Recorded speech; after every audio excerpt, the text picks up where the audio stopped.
नमस्कार दोस्तों, आज की जो वीडियो है इसके अंदर हम बात करने वाले हैं ई एक्सेल के बारे में। इस वीडियो में जो है हम बॉर्ग वार्नर के ई एक्सेल सिस्टम को या फिर इंटीग्रेटेड ड्राइव मॉड्यूल जो उसको नाम उन्होंने दिया है उसके बारे में हम डिस्कस करेंगे।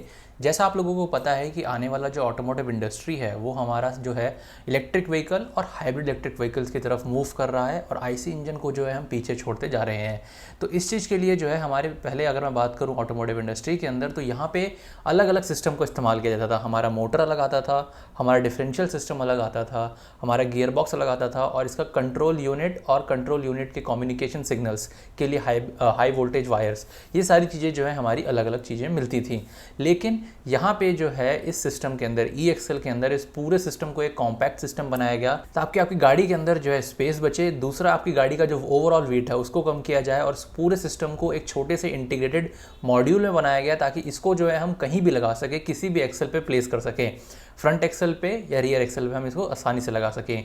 तो इस वीडियो के अंदर जो है मैं आपको बताऊंगा कि इस ई एक्सेल के अंदर आपको क्या क्या बेनिफिट्स देखने को मिलेंगे, क्या इसके कैरेक्टरिस्टिक्स होंगे और इन डेप्थ बात करेंगे एक एक चीज़ के बारे में कि किस तरीके से बॉर्ग वार्नर ने इसके अंदर इलेक्ट्रिक मोटर डिज़ाइन किया है, अपने कंट्रोल सिस्टम को डिज़ाइन किया है, एनवीएच को कैसे कंट्रोल किया है और कूलिंग सिस्टम के बारे में किस तरीके से उन्होंने अप्रोच दिखाई है इस पूरे सिस्टम के अंदर। तो इस वीडियो को आखिर तक ज़रूर देखें और आपको ऐसा लगता है कि आपको कोई पार्ट स्किप करना है और कहीं और पार्ट को जाना है और कोई किसी और पार्ट से पीछे आना है, तो उसके लिए जो है आपको टाइम स्टैम्प दे दिया गया है यहाँ पे आपको डिस्क्रिप्शन बॉक्स में, और डायरेक्टली क्लिक कर सकते हैं और डायरेक्टली जो है आप उस पॉइंट पे चले जाएंगे। सबसे पहले जो है हम यहाँ पे इसके बेनिफिट्स के बारे में बात कर लेते हैं। बेनिफिट्स के अंदर जो है सबसे बड़ा एडवांटेज आता है वो आता है इसका वेट रिडक्शन। आपकी व्हीकल का जो ओवरऑल वेट है वो रिड्यूस हो रहा है। दूसरा, आपकी व्हीकल के अंदर जो है स्पेस बहुत ज़्यादा बच रहा है, क्योंकि पहले जो है हमारे पूरा सिस्टम बहुत खुला हुआ था और इसके अंदर जो है प्रॉपर इंटीग्रेशन करना और हमारी बैटरी के लिए जगह बचना बहुत कम हो जाती थी। इसी वजह से कई कंपनियां जो हैं अपनी व्हीकल को ज़्यादा फास्ट नहीं बना पाती थी या फिर उनको जो है अच्छी एवरेज देखने को नहीं मिलती थी। इसके अंदर जो है आपको दोनों ही देखने को मिलेगा, अच्छी एवरेज और पावर आउटपुट भी जो है इसके अंदर आपको अच्छी देखने को मिलेगी। अब यहाँ पे अगर बात करी जाए पावर आउटपुट के बारे में, तो यहाँ पे जो है आपको पावर आउटपुट देखने को मिलेगा 160 किलोवाट के अराउंड, और यहीं पे सप्लाई वोल्टेज जो है आपको देखने को मिलेगा 450 वोल्ट डीसी। और इसके अंदर जो है आपको कन्वेंशनल पावर आउटपुट अगर मैं बता दूं तो यहाँ पे जो है आपको 85 किलोवाट्स जो है आपको कन्वेंशनल पावर आउटपुट देखने को मिलेगा। और इस पूरे सर्किट के अंदर जो है आपको लॉजिक सिस्टम जो है इंटीग्रेटेड रहने वाला है इस पूरे सिस्टम के साथ ही साथ।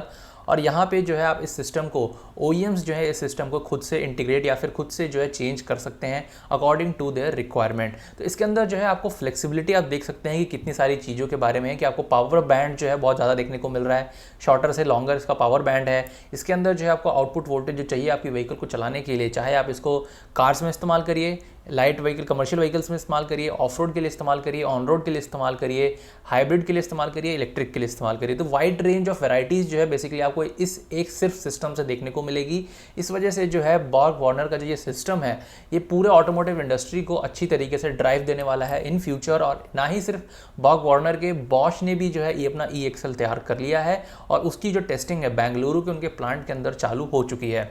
तो अब जो है हम बात कर लेते हैं इसके एक एक कंपोनेंट के बारे में कि किस तरीके से बॉर्ग वार्नर ने इन सारे कंपोनेंट्स को जो है अप्रोच किया है और क्या क्या चेंजेस और किस तरीके से इसको 95% एफिशिएंसी पे लेके आए हैं वो लोग। सबसे पहला आता है हमारा इलेक्ट्रिक मोटर। अब इलेक्ट्रिक मोटर के अंदर यहाँ पे इन्होंने नया पेटेंट लिया है। इसके अंदर जो है high voltage hairpin type system को जो है इलेक्ट्रिक मोटर को यहाँ पे डेवलप किया गया है।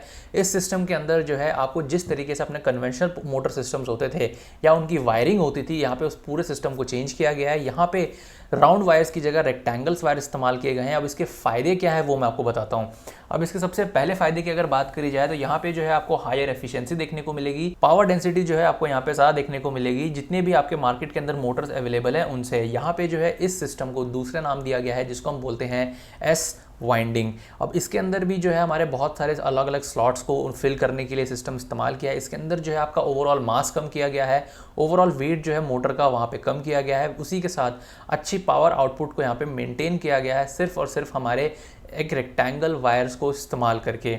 अब इसके अंदर बात करी जाए हीट रिमूवल की, तो यहाँ पे जो है आपका बेटर हीट रिमूवल है जितने भी मार्केट के अंदर आपके मोटर्स अवेलेबल है उनसे, क्योंकि यहाँ पे जो है आपका शॉर्ट एंड टर्न है। जितना शॉर्ट आपका एंड टर्न होगा उतनी ही जल्दी जो है आपके अंदर से हीट डिसिपेट होगी मोटर के अंदर से और उतना ही एफिशिएंट जो है आपका मोटर चलेगा। और इसके अंदर जो है आपको 30% लेस रेजिस्टेंस देखने को मिलेगा एट लो स्पीड, जो आपकी बेसिकली बहुत अच्छी है एज माना जाए अपने जितने भी कन्वेंशनल सिस्टम मार्केट के अंदर अवेलेबल है। 20% लेस स्पेस रिक्वायर्ड है इस पूरे सिस्टम को बनाने के लिए। और जैसा मैंने आपको बताया मास जो है यहाँ पे आपका 10% कम लगने वाला है इस पूरे सिस्टम को बनाने के लिए। तो आप देख सकते हैं कि किस तरीके से जो है बॉर्ग वार्नर ने इस पूरे सिस्टम को इलेक्ट्रिक मोटर को खासकर पे ध्यान देके बनाया है, ताकि यहाँ पे जो है आपको हायर पावर आउटपुट मिले, हायर वोल्टेज आपको जो है चाहिए वो देखने को मिले, ताकि आपकी गाड़ी को आप चला सकें, टॉर्क मिल सके, और वहीं पे जो है आप इसका मास कम कर सकें, ताकि आपकी एफिशिएंसी और इन सब चीज़ों को जो आपके पावर बैंड्स हैं उनको जो है प्रॉपरली मेंटेन कर सके। अगला पॉइंट जो आता है वो आता है हमारा इंटीग्रेटेड कंट्रोल सिस्टम। अब इस सिस्टम के अंदर जो है बेसिकली आपको इंटीग्रेटेड कंट्रोल सिस्टम एक ऐसा टॉप पे बना हुआ दिखेगा, जिसके अंदर आपको माइक्रो कंट्रोलर्स, सेंसर्स और जितनी भी चीज़ें बेसिकली आपको ऐसा कंट्रोल करने के लिए चाहिए इस पूरी EXL को, वो लगी हुई होंगी। तो इस सिस्टम के अंदर क्या है कि ये सिस्टम हमारे पूरे का पूरा एक इंटीग्रेटेड सिस्टम के अंदर ही है।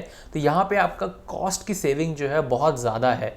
क्यों? क्योंकि यहाँ पे जो है आपको हाई वोल्टेज वायर्स जो होती हैं उसके ऊपर जो है बहुत ज़्यादा खर्चा आता है कंपनियों का, क्योंकि जिस तरीके से आप 60 किलोवाट के ऊपर चले जाते हैं तो आपका हाई वोल्टेज वायर्स जो होती हैं वहाँ पे जो है आपको ज़्यादा खर्चा करना पड़ता है, ताकि आप अपने सिस्टम को एफिशिएंट बना सकें और अच्छी तरीके से अपने सिस्टम को इंटीग्रेट कर सकें हाई वोल्टेज सिस्टम के साथ। तो यहाँ पे जो है इस सिस्टम को यहाँ पे बचाया गया है, हाई वोल्टेज वायर्स का जो रिक्वायरमेंट था उसको कम किया गया है, और यहाँ पे कॉस्ट सेविंग और अच्छा इंटीग्रेटेड सिस्टम, ताकि इसके अंदर आपको नॉइस, वाइब्रेशन एंड हार्शनेस की वजह से कोई प्रॉब्लम ना देखने को मिले, उस तरीके से जो है इस पूरे सिस्टम को यहाँ पे डिज़ाइन किया गया है। अगला पॉइंट जो है यहाँ पे हमारा है थर्मल मैनेजमेंट सिस्टम। अब थर्मल मैनेजमेंट सिस्टम जो है एक इलेक्ट्रिक व्हीकल के अंदर बहुत बड़ा रोल प्ले करता है, और इसके ऊपर जो है इलेक्ट्रिक व्हीकल इंडस्ट्री को बहुत ज़्यादा काम करना पड़ रहा है। क्यों?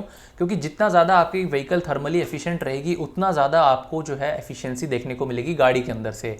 और हमारी व्हीकल के अंदर अभी तक जो है सोडियम आयन की जगह हम लिथियम आयन को इस्तेमाल कर रहे हैं, तो हमें थर्मल मैनेजमेंट सिस्टम को और अच्छा इंटीग्रेट करना पड़ता है। यहाँ पे जो है आपको बैटरी मैनेजमेंट सिस्टम लगाना पड़ता है, ताकि सिर्फ और सिर्फ अपने बैटरी को जो आपका आउटपुट है, इनपुट है, कितना चार्ज होना है, कितना उसको डिस्चार्ज करना है, ये सब चीज़ों को जो है आप कंट्रोल कर सकें। उसी तरीके से जो है आपको थर्मल मैनेजमेंट सिस्टम आपके इस पूरे EXL के लिए जो है बॉब वार्नर ने यहाँ पे बनाया है।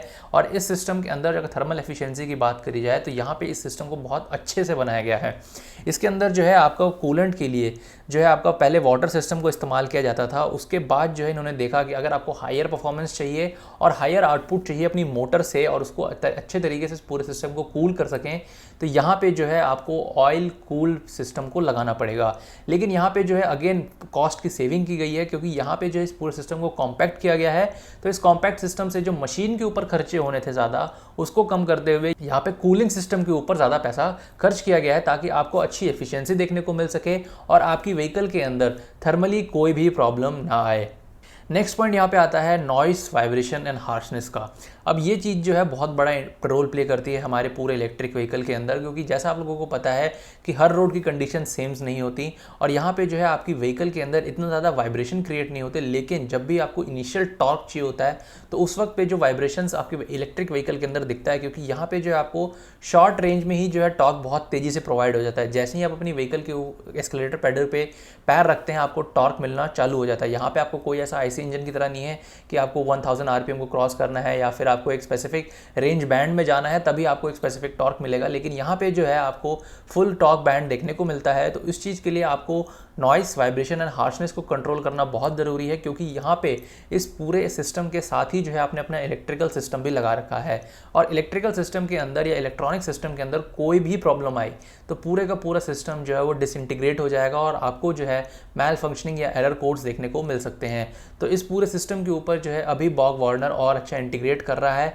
और नॉइस, वाइब्रेशन एंड हार्शनेस को ऑफ रोड के हिसाब से और अच्छा बनाता जा रहा है। ऑन रोड के ऊपर इस पूरे सिस्टम को बहुत अच्छे से बनाया गया है, लेकिन ऑफ रोड के लिए और अच्छा बनाया जा रहा है, ताकि इनको जो है आप जितने भी ऑफ रोड कॉम्पिटिशन्स होते हैं उनके अंदर भी इस्तेमाल कर पाएँ। यहाँ पे जो है कंक्लूजन की बात कर लेते हैं, और आपका भी जो है आइडिया हमें कमेंट करके नीचे ज़रूर बताएं, क्योंकि यहाँ पे जो है मैं सोचता हूँ कि EXL आने वाले ऑटोमोटिव इंडस्ट्री के अंदर, स्पेशली इलेक्ट्रिक व्हीकल के अंदर और हाइब्रिड इलेक्ट्रिक व्हीकल के अंदर बहुत बड़ा रोल प्ले करने वाला है, और इसको जो है बहुत सारे कंपोनेंट मैन्युफैक्चरर्स कॉम्पिटिटिवली ले रहे हैं। इसके अंदर ना ही सिर्फ बॉग वार्नर, लेकिन बॉश ने भी जो है अपना सिस्टम डेवलप कर लिया है और इसकी टेस्टिंग मारुति सुजुकी के साथ ट्राई करना चालू कर दी है।